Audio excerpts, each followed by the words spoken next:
আসসালামু আলাইকুম। Hello everyone. কেমন আছেন সবাই?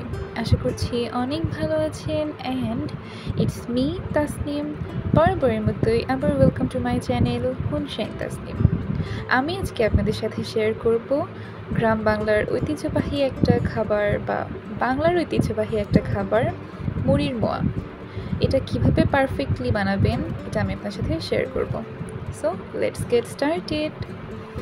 তো মুড়ির মোয়া বানানোর বিষয়টা কিন্তু আমাদের মা চাচির কাছে সহজ হলেও এই সময়ে এসে এই বিষয়টা একটু কঠিন হয়ে গিয়েছে।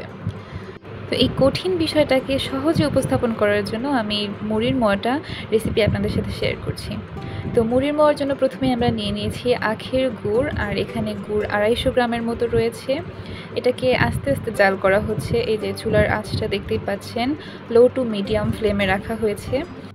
তো এই আখের গুড় যেটা, এটার মধ্যে 2-3 বারের মতো আধা কাপ করে পানি দিয়ে জাল করা হয়েছে।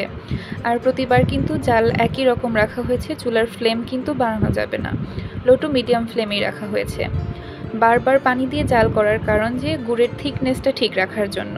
গুড়টা ঘন হয়েছে কিনা, ঘন হচ্ছে কিনা এটা বারবার দেখতে হবে। আপনারা আরেকভাবে চেক করতে পারেন, পানির মধ্যে এই গুড়টা ছেড়ে দিলে দেখবেন যে এটা একদম গুলে না গিয়ে শক্ত হয়ে গিয়েছে, ক্যান্ডির মতো। তো এইভাবে আমরা বুঝতে পারি যে গুড়টা আসলে হয়েছে কিনা। তো জাল করার এক পর্যায়ে এসে গুড়টা এমন হবে, আমরা কখন বুঝবো যে গুড়টা প্রপারলি হয়ে গিয়েছে? যখন গুড়টা না করে উঠিয়ে এভাবে নিচে ছেড়ে দিবেন আর দেখবেন যে হালকা সুতার মতো হয়ে উড়ে যাচ্ছে। আপনি খুব ভালোভাবে লক্ষ্য করলে দেখতে পাবেন যে এই জিনিসটা হালকাভাবে উড়ে যাচ্ছে। তখনই গুড়টা চুলা থেকে নামিয়ে নিতে হবে। বেশি জাল কিন্তু করা যাবে না। বেশি জাল করলে হবে কি যে মোয়াটা অনেক বেশি শক্ত হয়ে যাবে।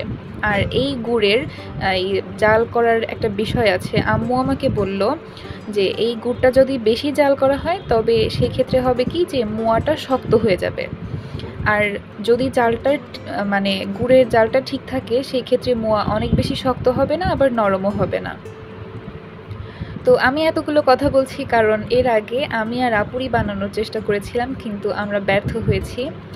আচ্ছা, আরেকটা কথা বলে নেই, যখন গুড়টা মুড়ির সাথে মেশানো হবে তখন কিন্তু একটা বড় ছাড়ানো পাত্র নিতে হবে মুড়িটা। আর গুড়টা যখন মুড়িতে ঢালবেন তখন মুড়ির যে পাত্রটা সেটা আস্তে আস্তে ঘুরিয়ে দিতে হবে চারদিকে। আর রাউন্ড শেপ করে মুড়িটার মধ্যে গুড় দিয়ে দিতে হবে, আস্তে আস্তে দিয়ে দিতে হবে এবং অনবরত মুড়িটা নাড়তে হবে যেন প্রত্যেকটা মুড়ির সাথে গুড়টা ভালোভাবে মিশে যায়। তো যে কথা বলছিলাম, এর আগেও আমি একটা ভিডিও শেয়ার করেছি যেখানে আমি আর আপনি মোয়া বানানোর চেষ্টা করছি, কিন্তু আমরা দুর্ভাগ্যবশত ব্যর্থ হয়েছিলাম। আমাদের তখন ভুল ছিল যে আমাদের গুড়টা ভালোভাবে জাল করা হয়েছিল না, যে কারণে আমাদের গুড়টা এভাবে জমাট বাঁধেনি মুড়ির সাথে। তো মুড়ি আলটিমেটলি আমাদের মোয়া হয়নি। গুড়টা মুড়িতে দেওয়ার সাথে সাথে একদম ছেড়ে যায়, মানে একটা একটা হয়ে যায়। মুড়ি মুড়ি যেরকম এখানে আঠা আঠা হচ্ছে না, তারপরে ওইটা তো মোয়া বানাবো, কিন্তু আমাদেরটা তা হয় না, একদম একটা একটা হয়ে ছেড়ে যায়। পারিনি, আমরা এক্সপার্ট ছিলাম না।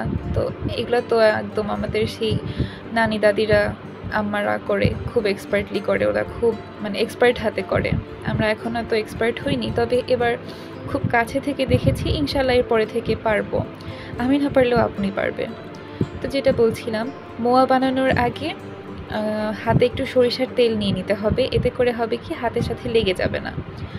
তো এখন কিন্তু গুড়টা আর মুড়িটা বেশ গরম আছে, এই গরম থাকা অবস্থাতেই কিন্তু মোয়া বানানো স্টার্ট করতে হবে।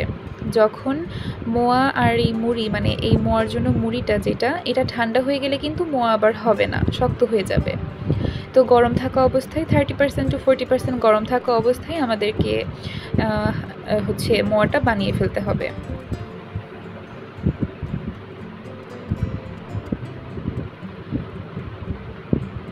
আর এখানে আমরা 3 জন মিলে মোয়া বানাচ্ছিলাম। আমাদের 3 জনের মোয়ার শেপ 3 রকম হচ্ছিল। আমুরটা ছোট, আমারটা মিডিয়াম, আপনারটা আরও বড়। এরকম 3 শেপের হচ্ছিল। তো যাই হোক, শেপ ডাজন্ট ম্যাটার, মোয়ার স্বাদ তো একই থাকবে। আমি তো এর আগের ভিডিওতেও বলেছি, আমার কাছে মোয়া বানানো মানে একটা উৎসবের মতো। এই যে সবাই মিলেমিশে কাজ করছে, মোয়া বানাতে সময় সবাই মিলে গল্প করছে, তো হাসাহাসি, গল্প, আড্ডা, এগুলোতেই মজা, এগুলোই আর কি। মোয়াটাও বানানো হচ্ছে, সবাই একে অপরে একের সাথে গল্প করছে, এটাই আসলে মজা। তো আমার মতো আপনারা কে কে মোয়া বানাতে পারেন না বা পারেন জানাবেন, আর আমার মতো মোয়া কার কার খেতে ভালো লাগে সেটাও জানাবেন। এভাবে 3 জন মিলে গল্প করতে করতে সবগুলো মোয়া বানিয়ে ফেললাম আমরা। তো আপনাদের সাথে আবার দেখা হবে নতুন কোনো ভিডিওতে। সেই পর্যন্ত ভালো থাকুন, সুস্থ থাকুন। আল্লাহ হাফেজ। আর হ্যাঁ, সাবস্ক্রাইব করে আমার পাশেই থাকুন।